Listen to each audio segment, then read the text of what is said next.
ชั่นเต็มเกรด ZP Isuzu D-Max ปี 2023 โดดซีเดิมเบิดขั้นงามๆเนาะช่วงนี้โปรโมชั่นพิเศษของแจกของแถมหลายอย่างราคาเพียงแต่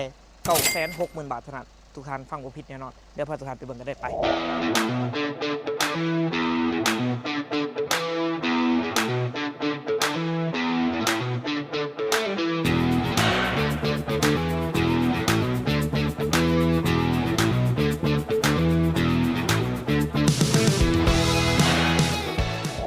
ทุกท่านเหมือนทั้งสองเขาเองเกมราคารถเราครับเองจนนัดตัวซ้อนเมื่อนี้ไม่รถเขามาใหม่มานำเสนอ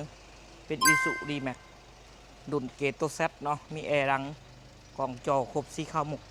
หาอย่างเราเป็นอีกรุ่นหนึ่งปี 2023 เด้อนำใส่เท่าสีเนาะสีเดิมเบิดคันใดคันนี่ได้ไปบ่มีเหตุขี่มวนเนาะออปชั่นเต็มเบาะหนังราคากับพิเศษเนาะเพราะว่าปกติรุ่นนี้เขาขายด่านปลายด่าน 7-8 หมื่นเนาะแต่ว่าส่วนที่เขาลดราคาพิเศษสำหรับปั่นกันไปใส่ไปขี่เดือนเพศเพียงแต่ 960,000 บาทเท่านั้นเด้อทุกท่านได้คันนี้เนาะทุกท่านฟังบ่ผิดแน่นอนเนาะ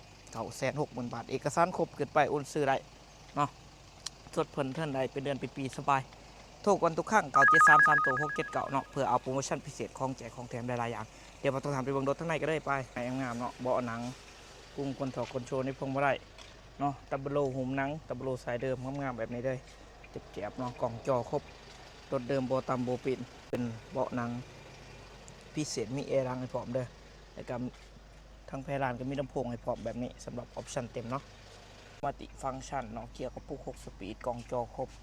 งามๆสวยๆคันในทางในสีดำกลัวว่าท่านใส่งานเด้อกระดกกระดิกครบเนาะส่งดอกส่งดางเด่นงามสวยๆเลยเนาะทั้งถอกทั้งถ่ายเดิมๆโบตามโบปีนเนาะครับประกันให้เด้องามทางในเป็นสีดำสะอาดสะอ่างเด้อรถใส่งานหน่อยตะบโลในงามตะบโลสายเดิมเนาะสวยๆมอดบล็อกเป็นบล็อกของคมแม็กสีขาวมุก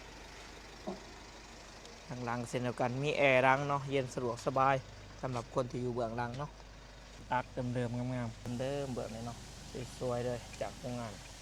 ปี23เลยน้ำใส24เนาะปี23น้ำใส24เด้อกล่องถอยเซ็นเซอร์ถอยให้พร้อมเนาะจอใหม่ๆเพราะตอนนี้ใส่งานเนาะหน้าปกหน้าปัดงามพวงมาลัยมัลติฟังก์ชันพับแบนไหนเด้อออปชั่นเต็มเลยคันนี้เนาะสวยๆงามๆเริ่ม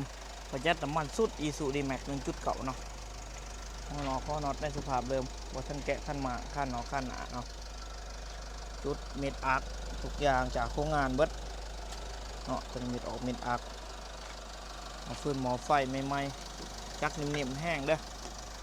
โหลดงามๆฟ้ากระบอกกระโปรงเดิมจากโครงงานซิลิโคนยิกเข่าเนาะจักบ่มีอายบ่มีควันหาประกันให้เลยเจ้าอันนี้สวยไว้ดื่มแล้วทุกท่านเด้อกับ Isuzu D-Max เกรดโตเซตเนาะแอร์ล้าง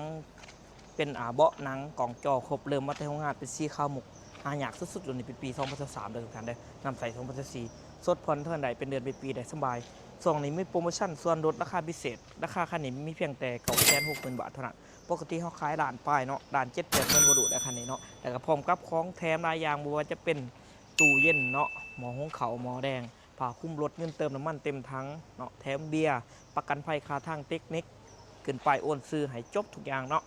อยู่ที่หาดเฮาโทรก่อนทุกครั้ง9733679เพื่อบ่พลาดข้อมูลดีๆในการรีวิวต่างๆหรือว่าสามารถจองรถคันนี้ได้เนาะไผมาก่อนได้ก่อนมีคันเดียวเท่านั้นคิดถึงรถคิดถึงเฮา JN ราคาโดดาวขอขอบใจทุกท่าน